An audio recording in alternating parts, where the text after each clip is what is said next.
ఈ వీడియోలో కోర్టుల్లో, న్యాయస్థానాల్లో కేసులకు సంబంధించి ప్రొసీజర్ అంటే ఫైలింగ్ ప్రొసీజర్ కానీ, దాటిని లిస్ట్ చేసే ప్రొసీజర్లో కానీ ఏవైనా ఇబ్బందులుంటే, దానివల్ల కష్టాలుంటే లాయర్లు ఏం చేయాలి అనే దాని గురించి సుప్రీంకోర్టు ఈ డిస్ట్రిక్ట్ బార్ అసోసియేషన్ డెహ్రాడూన్ అనే కేసులో 2023లో ఒక తీర్పు చెప్పారు.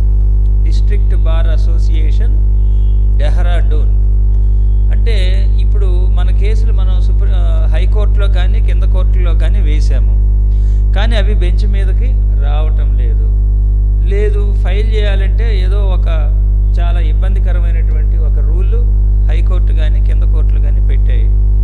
లేకపోతే కింద కోర్టులో జడ్జీలు లాయర్లతో మిస్బిహేవ్ చేస్తున్నారు. అప్పుడు లాయర్లు ఏం చేయాలి?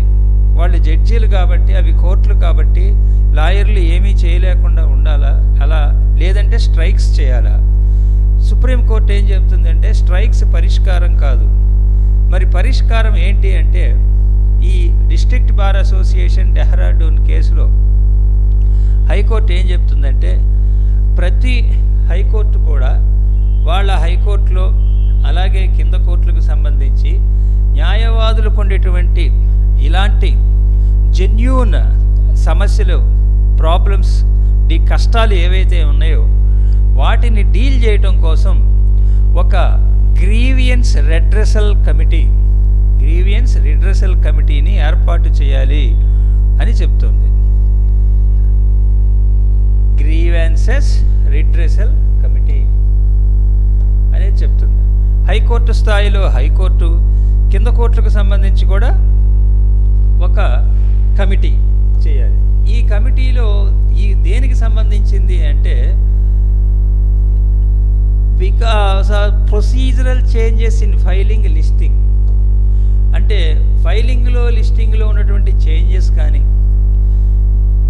లేకపోతే genuine grievance pertaining to misbehave of any member of the lower judiciary కానీ, అలాంటప్పుడు ఏం చేయాలి అంటే ఒక రిప్రజెంటేషన్ వాళ్ళు చెప్పుకోవడానికి ఒక అవకాశం ఉండాలి. అలాంటి అవకాశం లేకపోతే స్ట్రైక్ చేయాల్సిన పరిస్థితి వస్తుంది. అందుకోసం అని చెప్పి ఈ రిడ్రెసల్ గ్రీవియన్స్ కమిటీని ఏర్పాటు చేయాలి ప్రతి హైకోర్టు కూడా అని చెప్తున్నారు. ఇదో చూడండి, constitute grievance redressal committee in their respective high courts. ఎవరు ఉండాలి దీంట్లో అంటే చీఫ్ జస్టిస్ ఉండాలి, అలాగే 2 సీనియర్ మోస్ట్ జడ్జెస్ ఉండాలి, ఇంకా ఏముండాలి, 1 each from service, 1 from the bar నుంచి ఒకళ్ళు ఉండాలి. ఆయన ఎవరు చేయాలి? నామినేటెడ్ బై చీఫ్ జస్టిస్ చేయాలంట. అలాగే అడ్వకేట్ జనరల్ ఉండాలి, బార్ కౌన్సిల్ చైర్మన్ ఉండాలి, and high court bar association president ఉండాలి.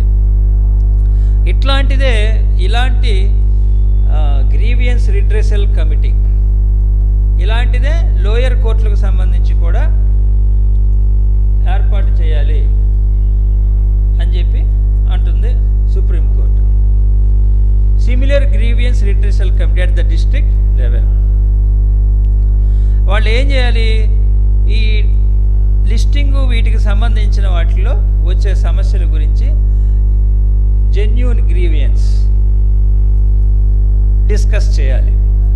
అయితే వీటిల్లో వాళ్ళకి సంబంధించి జ్యుడిషియరీ మీద ప్రెజర్ తేవడానికి కాకుండా జెన్యూన్గా ఉండేటువంటి ఏ విషయంలోనైనా చర్చ జరిగేటట్టు ఉండాలి. అప్పుడు వీళ్ళు ఆ రిడ్రెసల్ కమిటీ జడ్జెస్ కూర్చొని మాట్లాడుకుంటారు, ఈ సమస్య ఇలా ఇది అనేది. అందుకని ఈ సుప్రీంకోర్టు ఈ డిస్ట్రిక్ట్ బార్ అసోసియేషన్ డెహ్రాడూన్ కేసులో ఈ ప్రతి హైకోర్టు కూడా అన్ని హైకోర్ట్స్కి ఈ ఆర్డర్ కాపీ పంపించండి. దేనికోసం? For further steps in terms of the present order. అంటే ఈ ప్రజెంట్ ఆర్డర్లో చెప్పినట్టు వీటిని కాన్స్టిట్యూట్ చేయడానికి గ్రీవియన్స్ రిడ్రెసల్ కమిటీలని కాన్స్టిట్యూట్ చేయటం కోసం స్టెప్స్ తీసుకోవటానికి ఇలాంటివి చేయాలి అని చెప్పారు. అయితే దీంట్లో